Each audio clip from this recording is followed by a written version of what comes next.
your new interest, or one of your new interests, is in the population and its decline because people are not having kids. Yes. What's the overview? So, I mean, obviously this has been going on for a while. We've been below replacement birth rates in the U.S., we're a little closer in the U.S., but, in East Asia and Western Europe. But, birth rates in general are trending down worldwide too. Even Muslim countries too, they're trending down. But all over the world, and certainly in the U.S. and in Europe, it's most visible in Europe and in East Asia. Birth rates have suddenly gone off a cliff. I mean, the South Korean birth rate now is barely 1/3 of replacement level.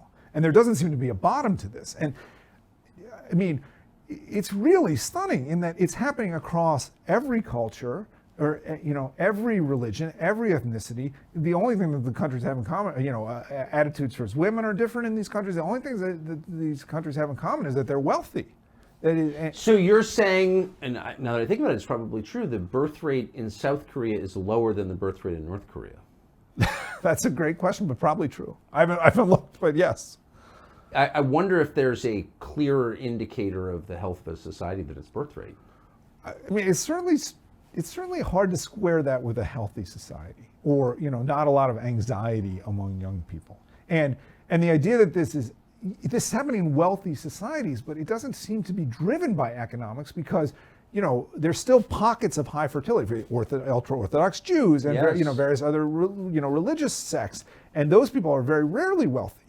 So it's not a problem of lack of abundance. It's caused by abundance. The richer you are, the fewer kids you have. Although at the very top, certainly in places like New York City, there's Elon. Right? Okay. No, you see this where there's a little I'm bit trying of my best. Kids as a luxury good Yeah, the very, very top, but not broadly. So this is something I'm just beginning to explore. I know you want me to make some grand pronouncements about it, but I find it fascinating. It's obviously fascinating to readers. Because I wonder what's more important than reproducing. Right. Well, my joke is it's the future of humanity is at stake. Now, obviously, we're not going to get to zero anytime soon, but it's pretty striking. And somebody said to me yesterday, well, it's about the Earth's carrying capacity, and that's just nonsense. I mean, we can support far more than 8 billion people with current I wonder, though, you hear a lot of chatter about, depopulation strategy. I don't know if it's a strategy. I doubt it was hammered out at Davos or anything, but clearly there's a depopulation instinct. Yeah, that's what's so bizarre, right? Clearly. It's... Let's look at the effects. I mean, if you cared about your country, you'd want people to have kids, right? Do you want grandchildren? Of course. Because you love your children. Right. So if you loved your population, you'd want them to have kids. I mean, I agree. It seems like a very basic idea that a healthy society at least retains its population. And, the countries in East Asia are already beginning to shrink, amazingly. Now, Taiwan is shrinking. I mean, and as Elon said to me, this was a few months ago, he said, you can make it very complicated demographically, but it's actually very simple. Multiply the current level of births right now by 85, and that's what the population will be in 85 years, assuming the trend doesn't continue. Right. So for a country like Taiwan, they have 130,000 births this year. They have 23 million people. 85 times 130,000 is about 10 million. So that when I say they're not close to replacement level, I mean they're not close to replacement level. They're going extinct. Well, if that continued at that level, you would be, you'd be down 90% in 100 years. I mean, it's pretty stunning. I look, these things can reverse. You look at, popularly the baby boom, post World War II.